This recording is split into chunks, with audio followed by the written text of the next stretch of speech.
अब नेक्स्ट पढ़ते हैं। हमने लास्ट टाइम स्टडी किया था कि भाई ये जनरलाइज ट्रांसडक्शन क्या होता है ना। अब है कि स्पेशलाइज ट्रांसडक्शन क्या होता है। जनरलाइज में देखा हमने कि एक पर्टिकुलर बैक्टीरिया सेल होती है, बैक्टीरिया सेल में कोई भी मतलब बैक्टीरियोफाज आया, उसका वायरल डीएनए होता है, इसके अंदर एंटर किया, ये बैक्टीरियोफाज का डीएनए हो गया भाई।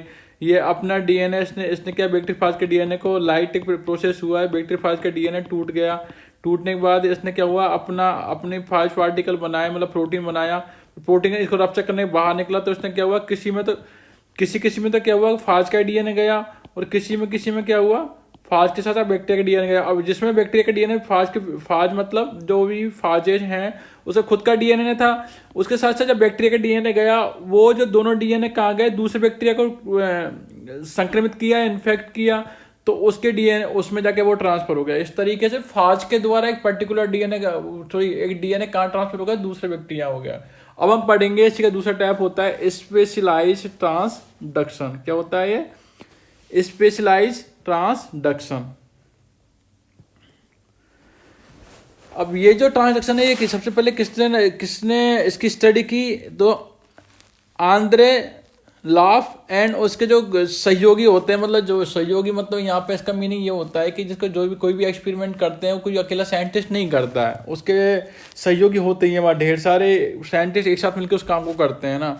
तो आंद्रे लाफ और उसके जो सहयोगियों ने 1953 में, कब, 1953 में ये स्पेशलाइज ट्रांसडक्शन है, स्पेशलाइज जो ट्रांसडक्शन है इसके बारे में स्टडी की और बताया, जो हम अभी पढ़ेंगे यहाँ पर। तो उन्होंने ये बताया कि कुछ जीवाणु बैक्टीरियल स्ट्रेन में विभोजी द्वारा संक्रमण के लंबे समय तक लेन, अब इसको आगे पढ़ेंगे। और क्या है ये देखो यहाँ पर इस तरीके से इसका मीनिंग क्या है और इसका मतलब क्या होता है।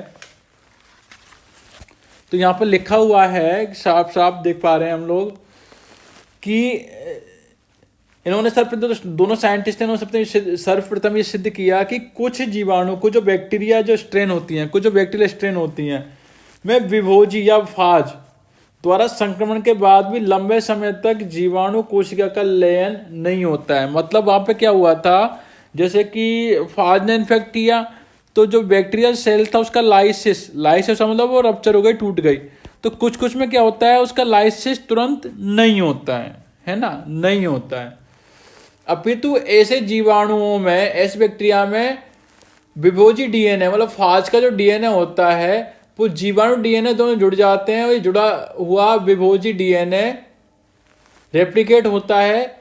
इस प्रकार के जीवाणु को लाइसोजेनिक बैक्टीरिया कहते हैं। वो जो हमने इससे पहले जो स्टडी की थी वो था लाइटिक, है ना, वो था कौन सा था, लाइटिक। अब देखो हुआ क्या है विशिष्ट पराक्रम में, लास्ट उसमें तो क्या हुआ था कि ये इसका पार्ट हुआ, ये क्या होता है, जो बैक्टीरियल डीएनए है उसको तोड़ देगा और इसको लाइटिक प्रोसेस हो रहा है जिसके द्वारा ये बाहर निकल जाता है। मतलब इसको बैक्टीरिया को तोड़ने के बाद में ये बाहर निकल जाता है, बाहर जाकर दूसरा इन्फेक्ट कर देता है। पर इसमें क्या होता है, जैसे वायरल डीएनए है ना, ये बैक्टीरियल डीएनए है ना, वो जो वायरल डीएनए है ये किसका पार्ट बन जाता है, बैक्टीरियल डीएनए का, और ये इसके साथ जुड़ जाता है, किसके साथ, बैक्टीरिया के साथ में। तो जुड़ने के बाद यहाँ पे लाइस्टिक फेज नहीं होती है, इसको बोलते हैं लाइसोजेनिक फेज। क्या बोलते हैं इसको हम, लाइसोजेनिक फेज बोलते हैं। क्या बोलते हैं, लाइसोजेनिक फेज बोलते हैं। तो लाइसोजेनिक फेज में होता है क्या है कि ये बैक्टीरियल डीएनए के साथ जुड़कर कौन, ये जो है वायरल डीएनए है, जो फाज का जो डीएनए है वो बैक्टीरियल डीएनए के साथ जुड़कर रेप्लिकेट होता रहता है। रेप्लिकेट मतलब होता है, आप जानते हैं, प्रतिलिपिकरण। एक डीएनए, दो डीएनए, दो से चार, चार से आठ, इस तरह डीएनए का नंबर बढ़ता रहता है ना, डीएनए नंबर बढ़ता रहता है, उसको बोलते हैं रेप्लिकेशन बोलते हैं। डीएनए अपनी प्रतिलिपिकरण बोलते हैं, मतलब अपना प्रतिरूप बनाता है डीएनए, है ना। तो ये इसके साथ जुड़कर इसका रेप्लिकेशन होता रहता है और इसको लाइसोजेनिक बैक्टीरिया कहते हैं। और विभोजी को, इसमें जो विभोजी बना है, ये जो विभोजी इसको बोलते हैं प्रोफाज। क्या बनते हैं, प्रोफाज। प्रोफाज क्यों बोलते हैं, क्योंकि जो फाज है वो किसका पार्ट बन गया, यहाँ पे बैक्टीरियल डीएनए का पार्ट बन चुका है फाज, तो इसको बोलते हैं प्रोफाज। अब इसमें क्या होगा, तो ऐसे जीवाणु अनेक पीढ़ियों तक लेजनक लाइसोजेनिक अवस्था बनी रहती है ना। लाइसोजेनिक मतलब वो रप्चर नहीं करेगा डीएनए को, देखो बहुत लंबे टाइम तक बनी रहती है वो स्थिति, है ना।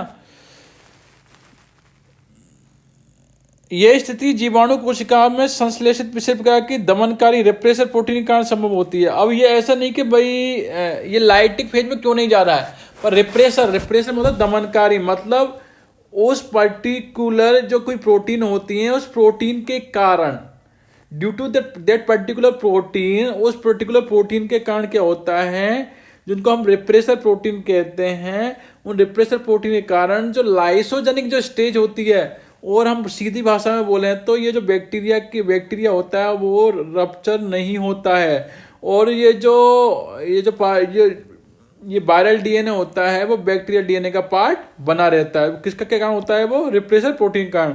ये प्रोटीन जीवाणु कोशिका में विभोजी गणों के सिंथेसिस को अवरुद्ध करती है, वो वाली चीज है।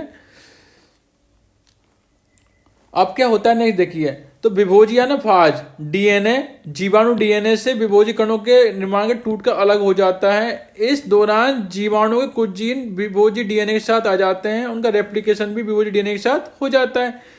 इस प्रकार बनने वाली संतति प्रोजिनी फाज पार्टिकल सर्वथा नवीन प्रकार के होते हैं। जब ये संतति विभोजी अन्य जीवाणु को संक्रमित करते हैं तो पूर्ववर्ती परपोषी जीवाणु कोशिका के जीन नव संक्रमित जीवाणु में स्थानांतरित हो जाते हैं। देखो यहाँ पे क्या हुआ है, यहाँ पे देखो इसे पार्ट बन गया।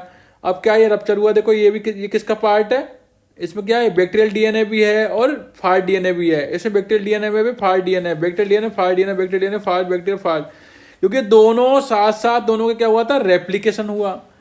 अब एक पर्टिकुलर स्टेज बाद में हुआ क्या है, एक पर्टिकुलर स्टेज बाद में हुआ क्या है, अब जो रिप्रेसर प्रोटीन जिसने इनको दबा रखा था, जिसने इनको रिप्रेस कर रखा कि लाइटिक स्टेज आएगी नहीं, अब वो रिप्रेसर प्रोटीन का क्या होता है, जो रिप्रेसर प्रोटीन होता है वो यहाँ से हट जाती है। उसके कारण क्या होता है कि ये जो फाजेज हैं ये क्या रप्चर हो जाती है, ये रप्चर होने के बाद ये फाजेज यहाँ से अलग हो जाते हैं, फाजेज यहाँ से अलग हो जाते हैं, फ्री हो जाते हैं, है ना।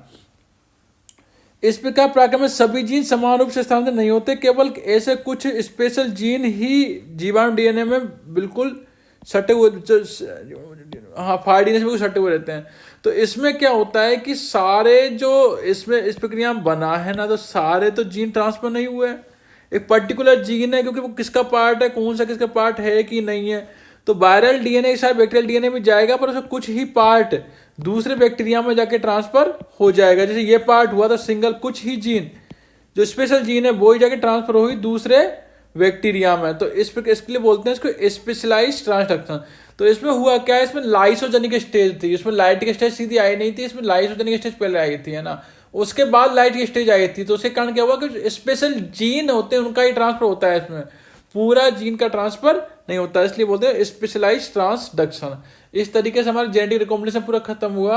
इसमें हमने 3 चीजें पढ़ी, एक तो थी ट्रांसफॉर्मेशन, दूसरा था कॉन्जुगेशन, तीसरा था ट्रांसडक्शन। तो ट्रांसडक्शन अभी यहाँ पर खत्म होता है, और नेक्स्ट हम स्टडी करेंगे इसके बारे में, बैक्टीरिया के बारे में, बैक्टीरिया की अदर चीज़ें रह रही हैं अभी, उनके बारे में जो कुछ और हैं कि इसका स्ट्रक्चर तो हो चुका है पूरा, इसका रिप्रोडक्शन भी हो चुका है, अब इसके इकोनॉमिक इंपॉर्टेंस क्या है बैक्टीरिया का वो भी हम देखेंगे ढंग से, है ना। तो आज तक के लिए इतना ही काफी, थैंक यू।